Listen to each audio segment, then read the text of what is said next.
Hello, and you are listening to FPcast, the podcast for Fruitless Pursuits, where we bullshit about the week in pop culture. I am Luke. I'm Jacinto. And this week we're talking about... Movies, television, collectibles, video games, comics, books, board games, and more. Studs. Ooh, Batman. Is that actually correct, Korean for Batman? Maybe, sure. It is? Sure. 감사합니다. It is now. 감사합니다. 미안해 for our Korean listeners. With that, I'm sorry. 안녕하세요. Look how diverse we are. Yeah. See, look, if it was... it would be 안녕하세요 if we were talking to, like, someone, like, above us, like, that we respect more, because yo is the honorific term. If we were just talking to friends, it would just be 안녕. What about if we were talking to a bunch of dumb shitheads? Then we don't need to address them at all. Okay. Well, thanks for listening. That's the end. So we finally saw the Lego Batman movie. 6 years after it came out everywhere else around the world. Released in all other markets many years before. I guess Australia doesn't really...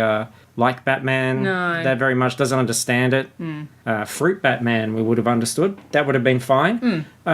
Lego, so yeah, they decided, well, let's just throw this one in a bit later after everybody else has seen it. So finally saw that, so we get the very rare pleasure of telling you that something's good after months of hearing that it was good from everybody else. But we can confirm that it does have Batman in it, and he's made of Lego. Yes. So look out for that. I also saw Ghost in the Shell, Solo. Good movie to watch alone.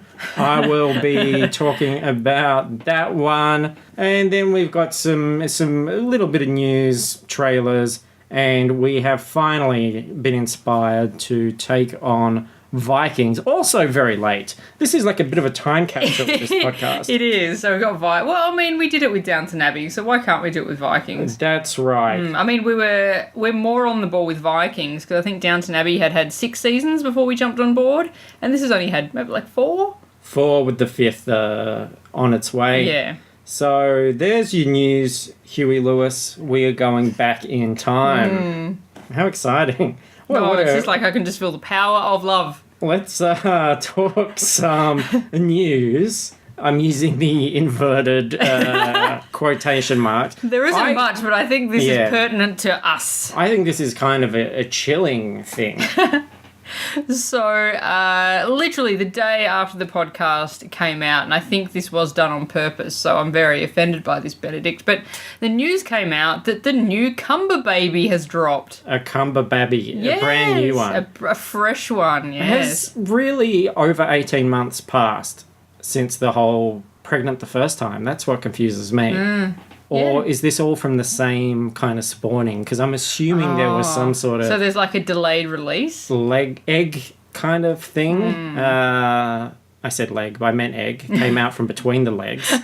And they sort of sat there and he sort of fertilized those. And these little amphibious Cumber Baby alien merperson babies have come into the world. Yeah. So remind us, what was the first Cumber Baby called? The first Cumber Baby was Christopher, which he gets called Kit, which I think is super fucking cute. I genuinely think that's really cute. And A kit is a baby fox, right? It can be. Yeah. Yes. And the new one is called Hal, which I thought when I first read it is short for Henry, because Hal was the nickname given to Prince Henry by Shakespeare in the plays that character features in. But no, it's just Hal. Named after Hal from 2001: A Space Odyssey. I can only assume. I believe. Yeah, you better be careful of those pod bay doors. And I assume he does live in some kind of strange pod, now that I mention it. So, who's the mother of all these people? Is it...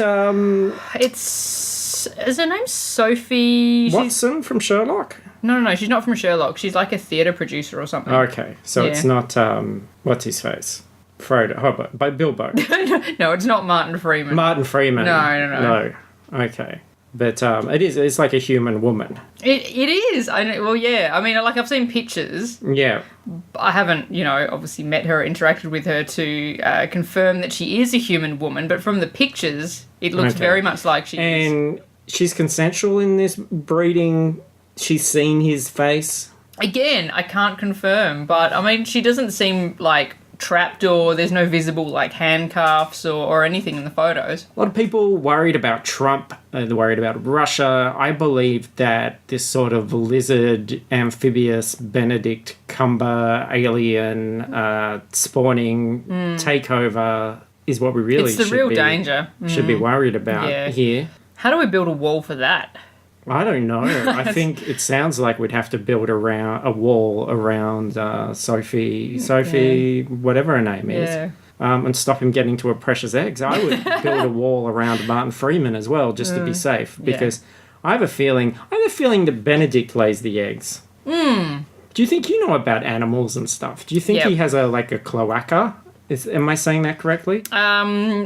He may do. Cloacas are more like birds. What about, don't tortoises have them? I'm not up with my tortoise anatomy. What about turtles? I reckon turtles have a big old cracker of a cloaca. Yeah, again, not sure. Okay. We would have to Google the orifices of turtles. I thought I'd ask an animal expert, but apparently there isn't one here today. Well, I don't deal in exotics, Luke. Oh, okay. Yeah. So if you fucked a dog, it'd be fine. I know how their bits work. That's fine. Anyway, so Cumber Baby, there's your celebrity baby news. Everybody, look out. I think that, again, talking about America, it's all about building up a military. Everybody's got guns because they don't trust anyone. I don't think those things are going to help underwater. I think, these guys are going to attack by sea. And they're happy about global warming because those ice caps melt. We get covered in water, and then they just rule the fucking school. I wonder if they're not even like they're coming from below, like beneath the earth. Yeah, like there's some underground kind of cavern. They're all just it's a Pacific breeding. Rim it's a Pacific Rim situation. Kind of thing. Yeah. And he's just like one of the first sort of pioneers to come up and like assimilate. Yeah. And he's sending back information to everyone down below. Why did he play Doctor Strange when he could have been Prince Namor in his little green-scaled Speedos and wings on his ankles? I mean, he didn't want to tip anybody off. Because, Namor's a pretty weird-looking guy. Just saying. Why isn't he just Ape Sapien in the Hellboy movies? Inquiring minds want to know. Anyway, that leads us to one other piece of baby non-news, right? Oh, yeah. I was like, what are you talking about? It was that thing that I brought up like 10 seconds ago. Yeah, I've been waiting patiently to segue into it. Didn't seem it was going to happen, so I just kind of forced my way in the door. Those selfish fucking Worthingtons haven't given us a name for their baby. No. Yet. How old's this kid? 24? He's 15. Yeah. So he's 15, and it is he who will not be named. So kind of a Voldemort situation. I can say that now. It's not too soon. Yeah. Enough time's passed. I believe he was defeated. But, Voldemort. I don't know. Like, how bad is that? Like, that is taking your ball and going home, isn't it? Just because they all made fun of Rocket Zot's name, now they're just determined that this kid will never have a name, which means it's going to have to be one of those, like... It'll be like Prince. It'll just be a symbol. Or like a face-changing assassin. Oh. Yeah. A boy has no name. Yeah. And he's related to Sam Worthington. I mean, he's never really given things a name. Like, when he talked about Avatar, he didn't say, I played a Na'vi. He said... What I look like is big and blue with a tail. So, I mean... He's a descriptive. Like, maybe the boy is just called a descriptive. Yeah. Yeah. Maybe they realised names were just a waste of time. Yeah. You look at Rocket Zot, the only photographic evidence we've seen is him stuffing his face with Jats crackers. Looking like a little mini Godzilla just destroying those Jats. I know, so you're careful how you say that. So, I just said Jats. I didn't go any further. Yeah. So, now, I think they fought the Jats in World War II. Anyway, You said it, not me. Yeah. You can take full credit for that one. so I guess now Bingo and Wertho were just like, oh, there's little Jats Cracker and here's Bunty Boy or whatever they call him, little ruffian, Yep. little scallywag. So there you go. God, if you'd never listened to this show before, wouldn't you be just absolutely confused at this point in time? You'd be just really unsure about what you signed up for. So we'll talk some things that are more relatable as trailers. Yeah, but I mean, if you are going to listen in the future, you do need to deal with a certain percentage of Worthington chat. That's right, because he's one of us. He's our king. And the other thing is, you're a Perth boy like myself. Perth Yeah, boy. absolutely. You can take the boy out of Perth. Can't take Perth out of the boy. No, mate. That's for sure. Ford, mate. Ford. Fucking Ford. Love him. What a legend. Wertho. Best bloody actor ever. Doesn't appear in the Spider-Man Homecoming trailer. Which is a true detriment to that trailer. It is, because obvious character for Wertho would be Craven the Hunter. Just Oz as fuck, sort of like hunting crocodiles and stuff. Yeah. I'd love that. But instead we get Peter Parker, we get Iron Man. It's sort of an extended version of what we saw before, a lot more Michael Keaton as the Vulture, which I'm very impressed with, still loving that jacket, which is a nod to his traditional costume. You mentioned to me that this was the first time that it kind of made you interested in this movie. So expand on that for our listeners. Yeah, I think I'd said previously that I'm not really a big Spider-Man fan. I was never into the comics. Those first, the first kind of movies and the reboot never really connected with me. I enjoyed them enough, but I wasn't really into it. And he was fine in Civil War. He was good, but I think I don't even know what it is that necessarily I liked about this trailer. I think it was just the addition of Iron Man and having that kind of offset there. If it was just Spider-Man, I still think I would probably be a little bit lukewarm on it. As cool as Michael Keaton looks in the trailer, I think there does need to be that extra entry point. Well, we know it's still going to have a comic booky, MacGuffin-y kind of, whatever Michael Keaton's character wants is going to be nonsense. Yeah. But, my only thing about it was I feel like it gives away too much story. I mean, they know what they're doing. I'm sure they're going to still have something up their sleeve. But those major beats are very obviously there, which is Tony's trusting him. Hey, do this, but be careful. He tries to do something which is a bit beyond his ability. He endangers people. Tony Stark says, you're not ready yet. Takes away the suit. So he has to prove he's ready. He has to fight Vulture alone because he can't let anybody else know. And he puts on the Scarlet Spider type hoodie homemade costume. The end. Yeah. So there you go. But look, it's the least of the three Marvel movies with the stuff that's been... I can't wait for the trailer for Ragnarok because I did see some artwork for T-shirts for Ragnarok and it had Hulk in his full Planet Hulk gladiator gear.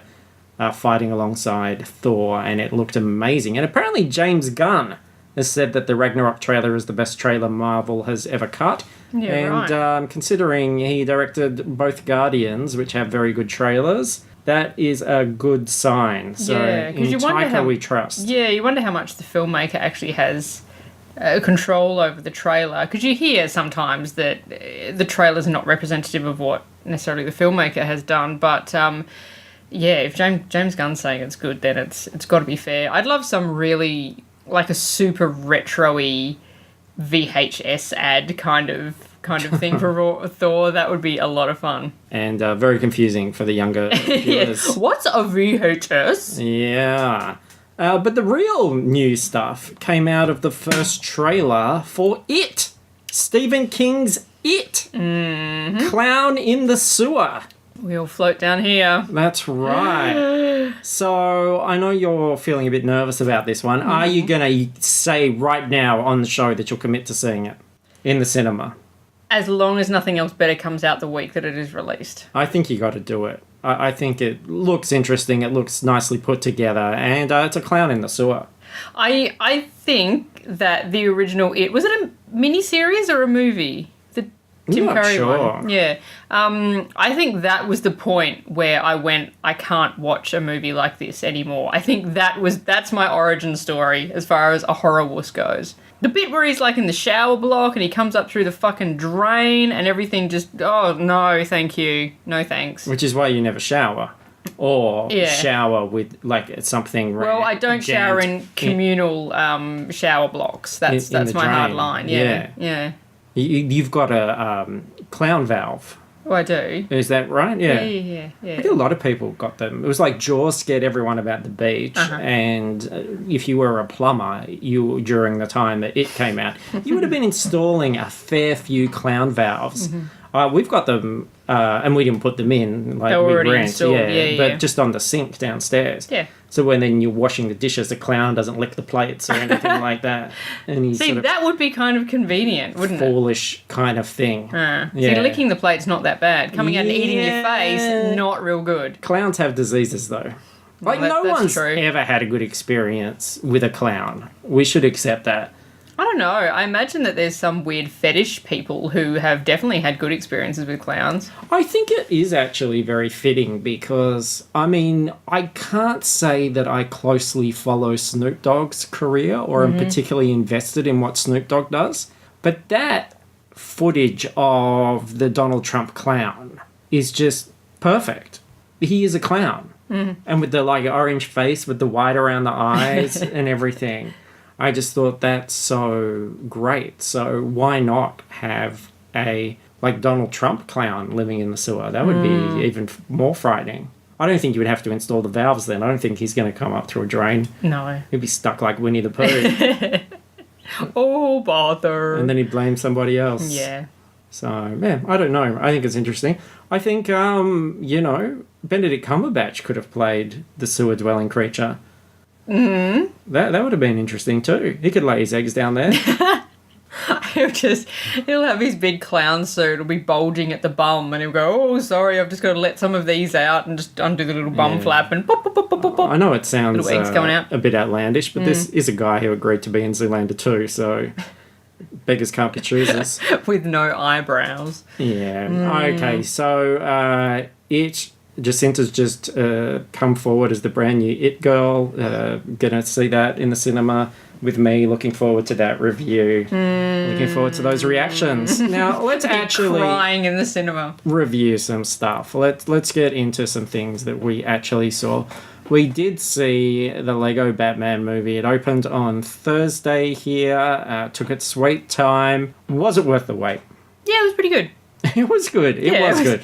It was good, yeah. I think there's somewhat of the charm, like that initial charm when you first watched the Lego movie and you went, oh wow, like look, they've all got the seams and the jerky animation and you were just sort of amazed by that. And we've kind of seen that now. We're very familiar with that. And also, I think we won't say anything spoilery, even though it's been on TV already.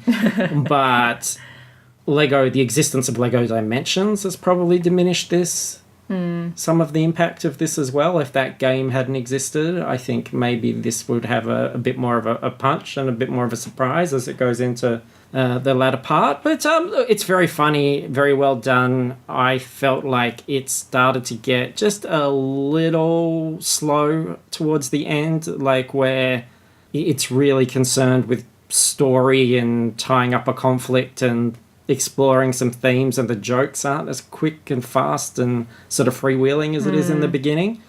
But beautiful to look at and just packed with characters and stuff, and made me smile. Like, I definitely enjoyed it. Yeah, I think I didn't like this one quite as much as the Lego movie, but I did really love the Lego movie a lot. I enjoyed, there's a lot of little references to, you know, previous franchises and all through the history of Batman, and that was really fun. There's a few little bits and pieces that did make me laugh, but yeah, I did feel it as much as I did like the story, and I think it wrapped up in a fairly satisfying way, it did drop off as far as the surprises, and they've kind of already given you everything by that point, and then there's not a lot else that is kind of sprung on you. Yeah, I kind of agree, because you've got that really quite impressive action sequence at the beginning where you really get to see everybody, and then it sort of slows. And you could feel, it was a packed cinema, a lot of kids as well, and you could feel that kind of restlessness that crept in after a while because it just doesn't keep that pace of the beginning. I think as well, you know, to compare it to its predecessor, the Lego movie is quite clever in the sense that the third act changes the way you perceive the first two acts. It's actually a very strong third act, which, although it's got its MacGuffin and everything, that MacGuffin turns out to have a extra layer of meaning and, you know, it turns everything on its head and it makes you think about things differently and the way you perceive that, experience that movie, whereas this kind of is more by the numbers action with a very simple message and idea at its core. It's a fun movie, but there's not a lot going on beneath the surface. Like, I think Lego Movie had a lot of heart, and you kind of walked out of it feeling, oh god, I just feel really good about this franchise that just spent 2 hours advertising its product to me. Yeah. Whereas Lego Batman is just like, oh, I've seen these toys for months. Oh, look, there's that toy. Okay. And it was a little bit, I almost felt like we're more aware of it in Lego Batman. Yeah, and every toy flashes up for, you know, about 2 seconds. Yeah, 2 to 5 seconds, just enough to go, now you can buy this. Yeah. Like, because it is in the film. You saw it in the film. So a lot of the sets were in there. And sort of strange, too, because I feel like with all those characters to juggle, I felt like some characters were in the 2 different places at once. Did you ever get that vibe? No. You talking about anybody specifically? One of the things I noticed is when all the vehicles are running around at the beginning, you see the penguin in his duck. Okay. But then that white penguin car is also driving around. Okay, unless the penguins are in it. Yeah, so it could be just a henchman or whatever. And I thought there was a bit where I felt like the zebra guy was like in 2 places at once as well. I don't know. But everything, more toys, man. They're just showing you more toys. I know, and there's stuff in there where I'm like, oh, Gentleman Ghost, Clock King, you know, like why you haven't made those yet? So yeah, big sucker. Yeah, look, how can you fucking review this thing? You can't. Yeah, it's good. How many stars? Oh, I think maybe like 3.5. I know that seems a little bit low, but I kind of, I think maybe I probably gave Lego Movie like 4.5. I think this is a little bit lower than that, so I would go 3.5. Like pushing 4, but still 3.5. I'd give it 4 for the craft and just the, like how it is compared to, you know. Yeah. Like, if going up against what? Boss Baby? Well, yeah, absolutely. Despicable Me 3? I mean, I'm glad that things like this exist. I do think we're going to see diminishing returns, though. I think when we got the Ninjago trailer... I like that trailer, but the I would... daddy issues and stuff as well. Yeah, I would think it would, especially if they're going to try and pull 2 hours out of that thing, it's going to get a bit thin. Yeah. But I like Jackie Chan's in it.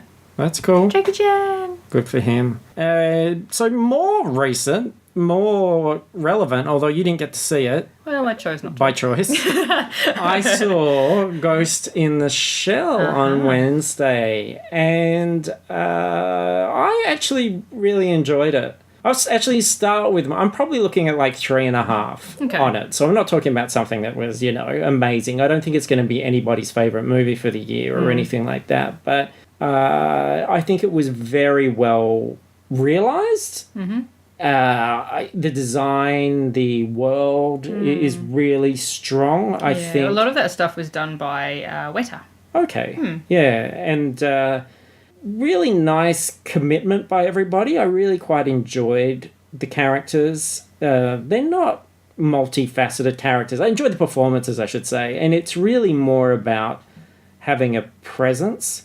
Obviously, I do not obviously, probably to a lot of people, but I do a Scarlett Johansson podcast. So I do kind of watch things with that in mind, and I will be doing an episode on this eventually. In about 6 years? Maybe.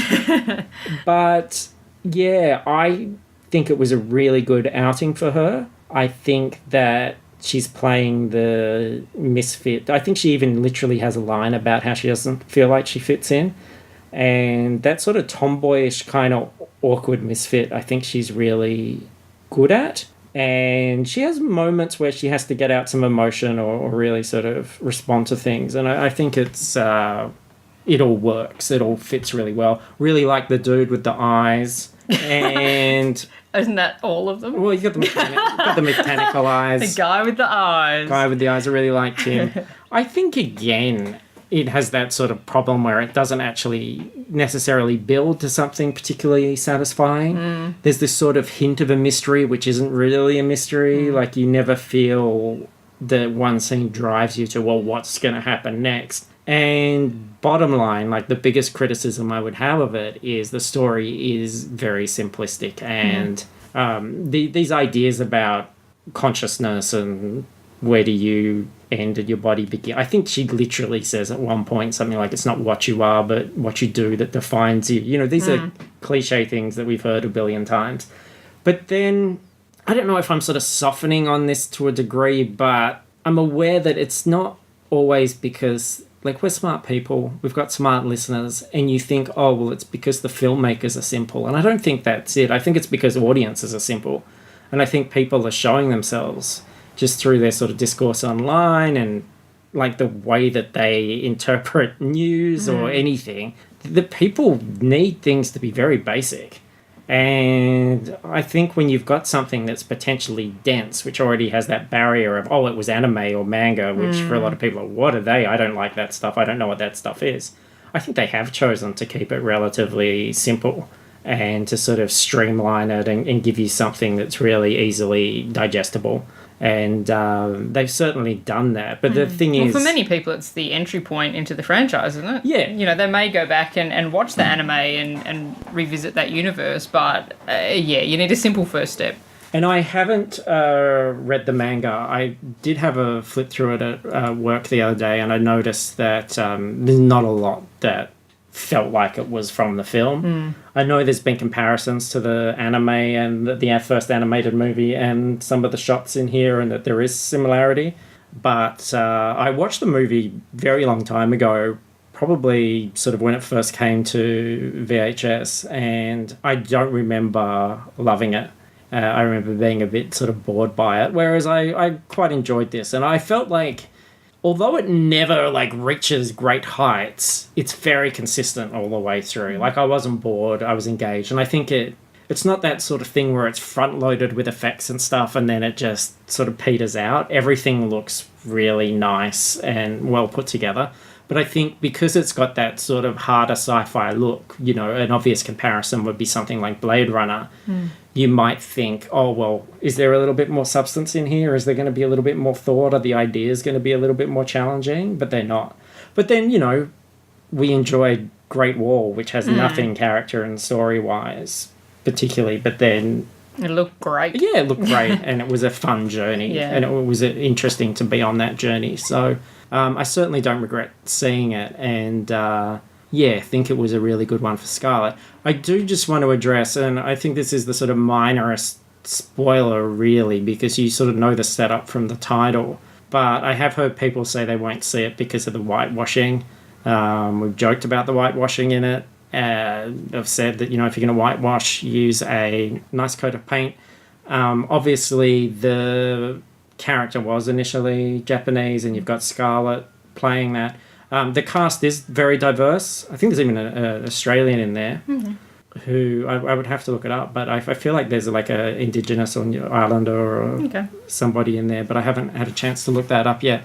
And there are a lot of Japanese people. Scarlett plays the robot. The brain inside her, the ghost in the shell, is a Japanese woman. And you don't see her much, but she is played by a Japanese actress. And certainly in terms of the story of the film, it makes a lot of sense. They don't want anybody to know whose bodies they've used. They're trying to take these brains and take away their memories and give them a clean slate. So it would make sense. And when you see that the way a lot of these, you know, is Sailor Moon Asian? Yeah, I mean, I don't know. In theory, should be. She's blonde with blue eyes, though. And I was looking at the manga, and you look at it and you go, well, this could be anything. And they've gone with Scarlett Johansson. And if that's the way that you get this thing made, that's unfortunately the industry at the moment, just like putting Matt Damon in Great Wall. But that said, there are people of from a lot of different backgrounds in the film. So I just think it's another example where, that's 3 times this year. And I'm certainly not going for this, everyone's too PC, because I don't believe that at all. I think in a lot of ways people need to be thoughtful, and I think it's actually very great that people are talking about diversity and representation. And it is important to critique your media, but as we've said nearly every episode, consume the media before you critique it. Yeah, you've got to know what it is, and if you're just reacting to a headline and you're not looking at the context, I understand that they didn't go out and go, well, actually she is a Japanese person, and then she gets put in the robot, and that's the sort of decision we made. There was even those rumours about that which sounded horribly outlandish. I think we talked about them on the show, where they were going to use CGI or something to make her look more Asian. Oh, okay. Yeah. And it was like, what? Why would you do that? But I have a feeling, having seen it, it would have been for those quick shots before she was a robot, so that she was playing the Japanese woman. So, there's always more to the story. And these people who are making the film tend to have thought about these things longer than your gut reaction at reading the headline. Like, they've spent years around this thing, and they've talked about things and tried things, and they don't always get it right. We've got an example of that coming up. But really, having seen like Iron Fist, Great Wall, and Ghost in the Shell, which all do have very diverse casts, I think there's still, particularly with Ghost in the Shell, there's an argument there, because you certainly could have had a Japanese actress play that role, and you could say that Scarlett's cheated her out of that. But then I don't know if it would have. But then no one that would have gone to see it if it had an unknown know. Actress in it. Yeah, I don't know, but I just think so. It was kind of a no-win. Well, the issues aren't as I was going to say black and white, aren't as clean cut as people think. And I've said this before, I think Trump's a great example of this, that the argument has become about, oh, you guys are too PC, you guys are not PC enough, etc., etc. But really, I think it's about comprehension skills. I think people don't understand what they're reading or they're hearing in a way that they can have an articulate response. We're almost at that total knee-jerk beginning of everybody going, oh, we actually have to think and be socially conscious and think about these things and think about how things affect others, but haven't taken it to that point where they can stand back and they just go, oh, shit, oh, I know this is a thing, I'm not... I can't like this. Well, we're against this. Yeah, there's still... And I'm going to let people know. I went on Tumblr for the first time in weeks, months even, the other day, and there are still people angry about Great Wall. And I'm like, guys, at this point, you're making yourself look stupid, because if you're still saying Great Wall is racist, it just means that you haven't seen it. Yeah. Yeah, like if you saw Great Wall and went, oh, I didn't really like it because the characters were dumb and the dialogue was awful and the story was simple, fine. That is a legitimate reason not to like the movie. Yes. But not because it's racist. Yeah. Because I'm sorry to say, guys, it's not actually racist. And in our quest for diversity, and we made a boo-boo. Yeah, this is an interesting one. We watched Warriors Gate. Well, I watched 45 minutes of Warriors Gate, but I'm pretty sure I got the gist of Warriors Gate. Which is kind of like this weird... It's a Chinese co-production? Yeah, on IMDb it said like Cambodia, China and France. Okay. But it's got about an American kid... A gamer, which is... In English, who sort of gets Last Starfighted, kind of, to go into... this medieval fantasy feudal world and save a princess. But Dave Bautista. Dave Bautista is the bad guy. Like kind of a barbarian king kind of guy. And it's so close to feeling just direct-to-video nothing. But then there's just times when you go, well, Bautista's in this and there's sort of some production value. Wasn't it? It was written by Luc Besson. His story credit, which again, and bizarre. It's kind of like an 80s throwback in, like, it's sort of a pastiche of those movies. Yeah, and it was those moments that kind of got me a little bit invested. I was like, oh, okay, I'm kind of enjoying this cheese. I love, like, a shopping montage. They go to the mall and it's a fish out of water and she's experiencing the mall and I love that shit. But this is the bad movie. It is a bad movie, and it is your white savior movie that you've all been trying to point your pitchfork at, but missing. And the thing that got me about it is it's got this really weird, arrogant. Maybe it's even Canadian. I'm not sure, but idea of those values where he sort of comes in at the end and he's like, "Look, princess, I know you've got rules and tradition and this vast history, which you can see. They're in these temples. You've got responsibilities. You've got all this stuff. But wouldn't you rather come and enjoy my junk culture instead? Like, shouldn't you fuck off all your tradition and history and culture and go to the mall?" The mall? Yeah, and it's like, that's his offer. It's like the mall. Oh, yeah, you've got this temple and all these beautiful costumes and traditions and you're ruling this kingdom. But on the other hand, consumerism. But we've got the mall. And it's like, wow, you guys are fucked. You've got a junk culture. Like, you've got nothing. You want to try on clothes and eat ice cream is what you're offering her. You're saying, yeah, you know, don't you want to break the rules? Like, aren't the rules a bit uncool? Wouldn't you rather go to the mall? And you're just like, fuck. Like, Western culture, if that's what we've got, that's fucked. Like, that's just nothing. And kind of embarrassing that the movie sets up this idea of, hey, look what, you know, your stuff's kind of stuffy and uptight. Let's go hang out at the mall. And doesn't he spend the movie, does he learn, like, he learns kung fu from Asian people? Yeah, and in a then very Karate Kid way. Yeah, and then saves the day? Yeah. Yeah, okay. Yeah. So, Warrior's Gate, it's called. Do not recommend. And it is a poo. Not like the monkey from Aladdin. No, that's Abu. Not Abu. like the Indian guy. from The Simpsons. From The Simpsons. Yeah, all right. Got there eventually. Glad we figured that out. Why don't those two do a buddy cop movie? A poo-a-boo. A poo-a-boo. A boo-a-poo. That's probably why they're not going to do a buddy cop comedy. Difficult to say. Yeah. Okay. Well, did you actually watch The Real Diverse Thing? Do you want to talk about that? Oh, yeah, I did. I actually watched it a couple of weeks ago. We didn't get a chance to talk about it last didn't have week to tell because them we that. were. I might have forgotten things because it was a while ago. We didn't get a chance to talk about it last week because we were talking about Oz Comic Con in a very rambling way for about an hour.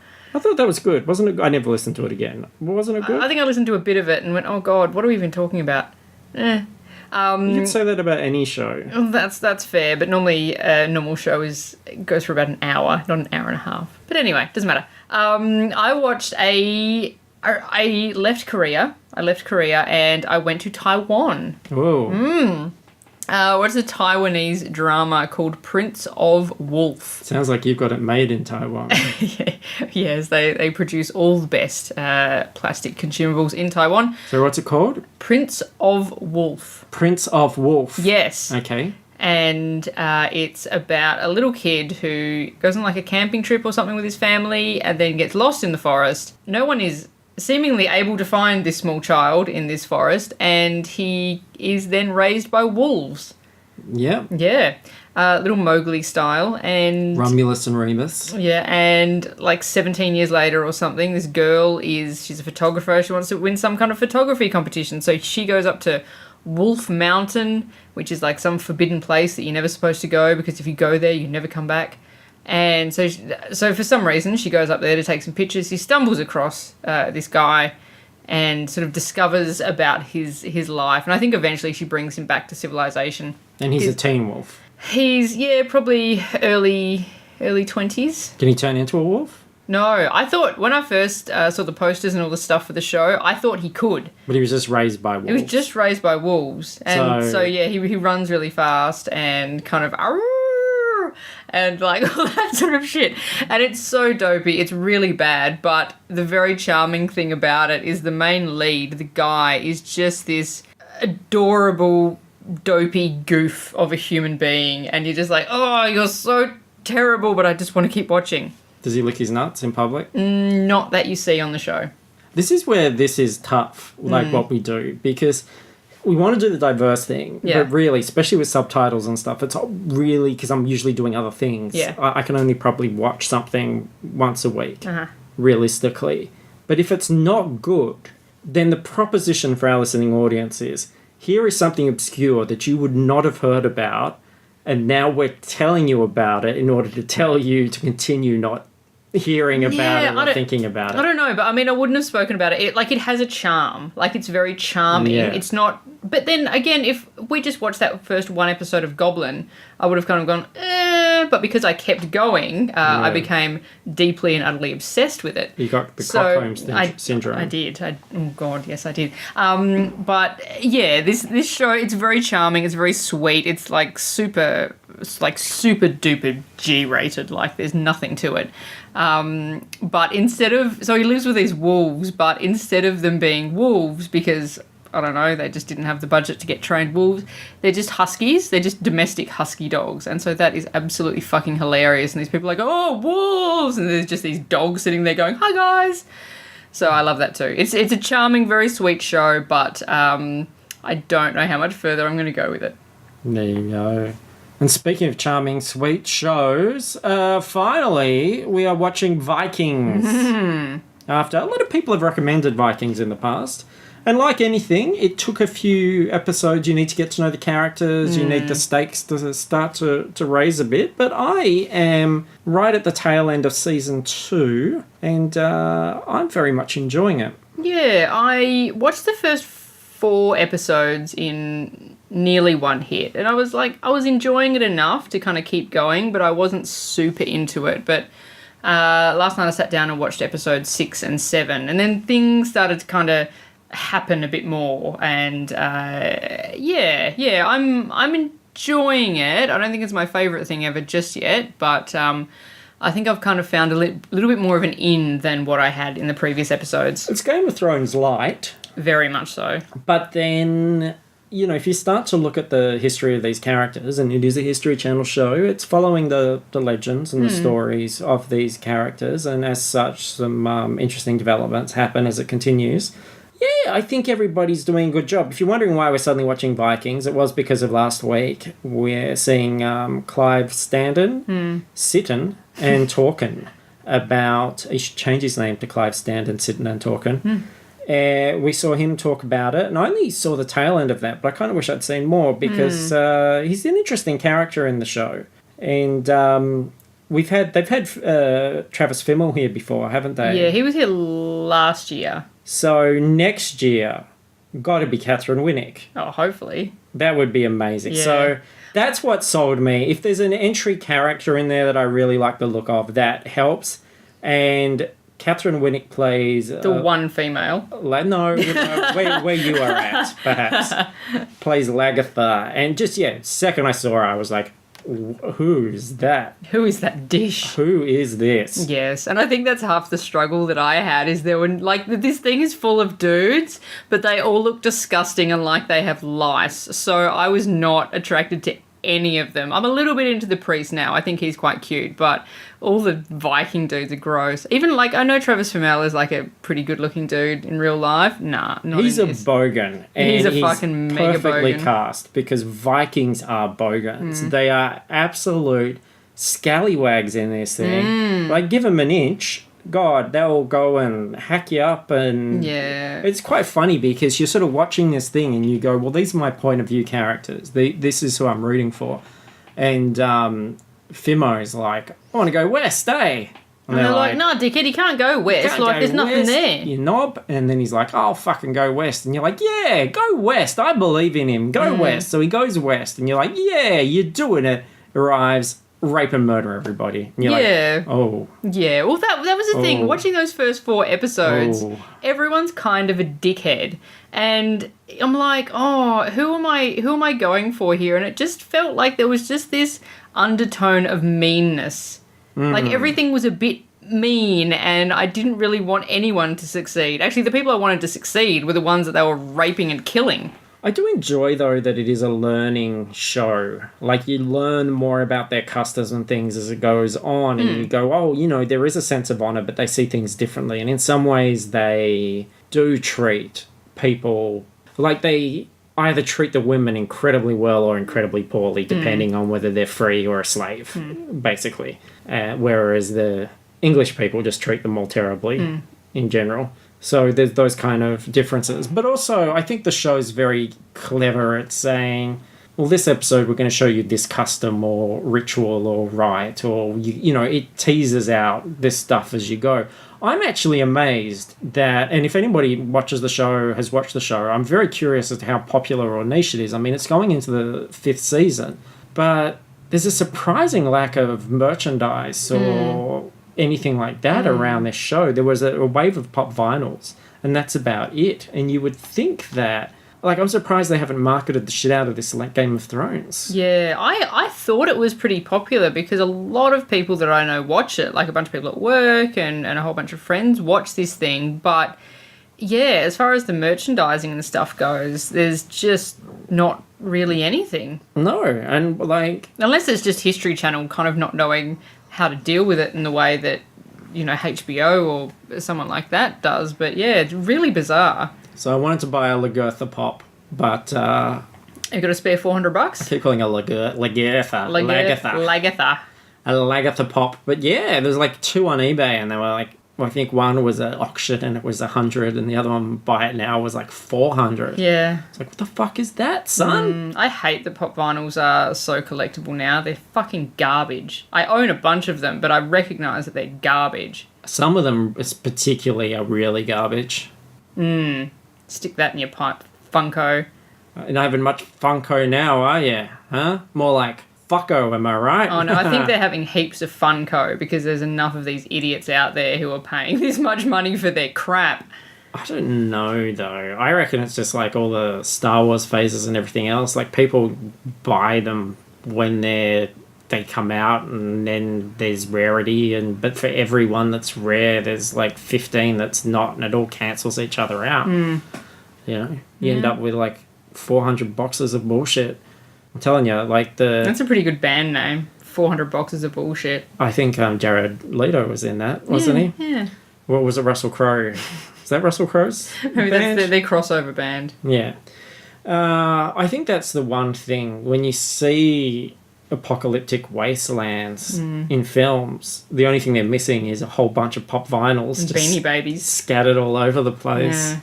Yeah, well, that's it. When the market, like, explodes, they're going to be fucked. Yeah. I don't know. I wonder how well they're doing. I mean, they keep churning stuff out, but I would imagine that for every success, there's a failure.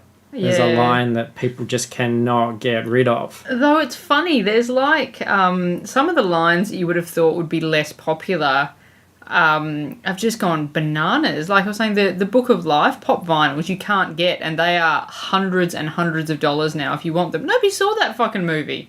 I guess that's Didn't why even come out that's here. why they're rare and nobody bought them. Yeah, man. I guess they do limited runs of stuff. Like you see on the exclusives, some of that stuff's there's only like 5,000 or 3,000 or whatever. I'm sure if it's a movie that's just... I mean, their production schedule... I can't believe we're talking about pop vinyls to this level now, but their production schedule must be pretty fucking tight because most action figures and stuff take like, 12 to 18 months, something like that. Do you remember after Stranger Things came out, it was probably a month or so afterwards, and they put up the computer renders of the characters and said, oh, we're big fans, we've done these for fun, we'd love to see them made though. And now they're on shelves. So they must be able to respond to things pretty quickly. Yeah. They've done, speaking of limited runs, they're doing, like, I think it's a 4-pack of Aladdin Daubs, and people are already going bananas over these things. I think they're coming for like a Comic-Con or something like that, and I'm like, you know what, I'd like them, but I don't want to put the effort in to get them. I want the Ramona Flowers 3-pack of Daubs, damn it. This isn't Vikings though, we're talking about Vikings. Well, if they merchandised Vikings, then we'd be able to talk about Vikings merchandise, wouldn't we? Yeah. That's your own fucking fault, Vikings. Do you reckon in this post-apocalyptic wasteland there'll be raiders that go to different countries to grab all their pop vinyls? There'll be like regional exclusives. And bring them back and bury themselves with them. I think that's the thing that interests me is I like hearing about Thor and Loki and all the religious stuff, and they tell a lot of stories. But then just when you see... in terms of ritual tradition and everything, I'm realising as I'm going to say this that I'm going to sound like that fucking kid that's like, fuck all your tradition and history, let's go to the mall. But you realise the dumb things people do for religion.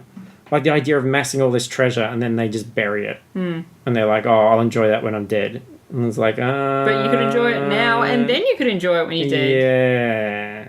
Or, you know, they make some human sacrifices at some point, and it's like, oh, this is our friend, though. This is really sad, but we've got to sacrifice them. And you're like, you don't have to. Yeah.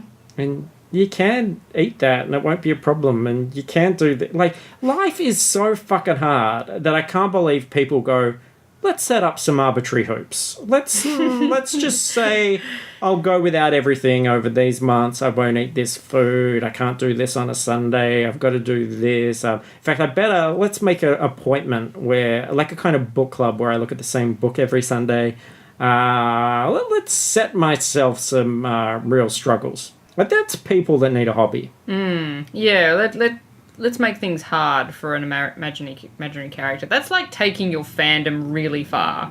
Really, it is. Yeah. It is. Yeah, that's the person that, like, you like Star Wars, but then there's the person that dresses up as Obi-Wan Kenobi every day and changes their name. And There's the people that could quote Sherlock episodes word for word. the one that the news crew is going to go around to do that. yeah. The last 3 minutes of the news are going to do a story on you. Here's a lady from Missouri who thinks that she's a Ninja Turtle and dresses up like a Ninja Turtle all day. She lives in a sewer with Pennywise the Clown And some rats. and some rats.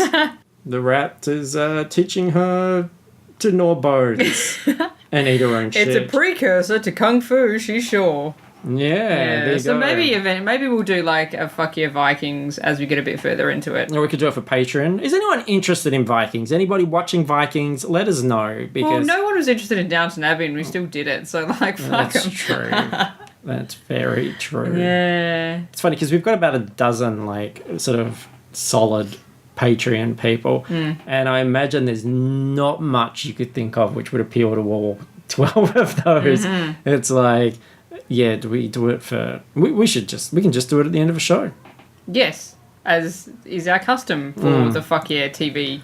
Well, Segments, we've yeah. got to both catch up because I know of a lot of things that have transpired which I think you might think are quite interesting but you haven't gotten to yet, Yeah. which will change the way you see things. So we will get there, but yes, Catherine Winnick, Comic-Con 2018, please. Oh, hopefully so. Or maybe she'll... I mean, Supernova. They haven't announced many people for Supernova yet. If they had who did Travis turn up for? Was it Comic-Con or Supernova? I feel like it was Comic-Con, but I could be wrong. Because he came just after Warcraft. Yeah. I was going to get I had my Art of Warcraft book. I was going to get him to sign it, but his autographs were like $80 or $90. And I was like, oh, I don't like you that much, Fimsy. Flimsy. Yeah. Flimsy. Clive Standard's autograph was only 40, which I thought was pushing it a bit, but I still did it. You bloody bogan. Yeah, well, when you look up what else Catherine Winnick has done, it's like Hellraiser, Hellworld, and stuff. So Not much. she can come here. Yeah, she can. Well, except I'll be all... Hello. God, it's one of those shows, though, where everyone looks like rough and old. Like the guys I'm talking about. I'm not talking about Catherine Winnick anymore. She looks great. And they're all younger than me. Oh. Like, I've hit that point where everybody in pop culture is just, like, younger than I am. Yeah. And that sneaks up on you because, you know, your whole lens into pop culture is as a kid, generally. And Old everybody's an adult. And then it's like, no, fuck, everybody is younger than me. Yeah, it's like, I'm kind of starting to get to that age where I'm like, oh, you see, like, you know, someone in a movie or you're like, oh, he's cute. How old is he? And it feels like a personal victory when they're older than you. Winnick's only a year younger. Okay. So, you know, and she's not married either. Is Floki younger than you? Oh, I'm not sure about Floki. Because Floki looks like a fucking rat. Fimo's a couple of years younger, though. Yeah. Prick.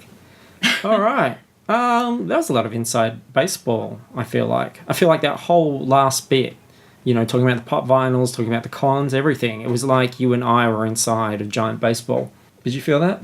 But there's so much, like, string and stuff inside of baseball. I know. We gotta be squished. And we got all sort of just trapped and entangled in it, didn't we? Yeah, well, I mean, to be fair, we don't have a lot else to talk about, and we're not even at the hour point yet. So I think talking shit is fine. Do you think that we should... No. Talking. Keep talking.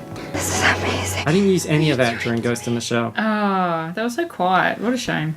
All right, well, look, thank you, everybody, for listening. I'm going to call it. I'm going to call it. Let's call it. I'm going to press eject. Is there an eject button? Yeah, well, I'm doing this on my old cassette recorder. Ah. That was what we got with the Patreon money. Oh, yeah, of course. Sounds great. From 1984. Thanks, everyone, for listening. Please be sure to go to fruitlesspursuits.com to see what else we're doing. You will get links to our various pages and stuff. Hoping to up our Instagram game a little bit. Yeah, and if you go to our Facebook page, we do have a bunch of photos from Oz Comic Con last weekend. Cosplayers. Yeah, lots of cosplayers. I haven't put up any of the celebrity panels because nobody really cares about those usually. It's just the cosplayers want to see photos of themselves. But I might for our Tumblr maybe. And what was that website? Kotaku or whatever? Kotaku. The Kotaku Australian website shared some of our images, which was lovely. Thank you to them. They did credit us, which is doubly lovely. Yes, and God, look at our followers just snowball out of control because of it. I think we literally got 4 more followers after 4 more likes after Oz Comic Con, which is sad, but 4 is better than 0. And look, I did not have my shit together with booking. Book was better at the moment. I think maybe there will be one this week. Maybe a Bond was better with Courtney, but I'm going to get that scheduling under control. I know that traditionally there is an April Fool's episode around this time, but I do not believe there will be one this year. Just April letting you know now, because it's better to start being disappointed already. But yeah, just couldn't think of a way to do something which wouldn't be like what I've done before. So, fuck you, is what I'm trying to say. All right. Ghost in the Darkness was your April Fool's. The fact that it exists is your April Fool's. That's right. What about a Ghost in the Darkness in the Shell? Wow. Maybe we could do a Ghost in the Darkness sequel where the lions come alive in the museum and it's like Night at the Museum. Tiger Brain in Scarlett's body. Oh my God. Oh my god, I can't take it. I want you inside me. Ugh. No, it's like she wants the She tiger wants the brain inside her. Yeah. Okay. Yeah. Still gross. That makes sense. Wow. Okay, thanks. Bye. Goodbye. There won't be another Camelot. Not another Camelot.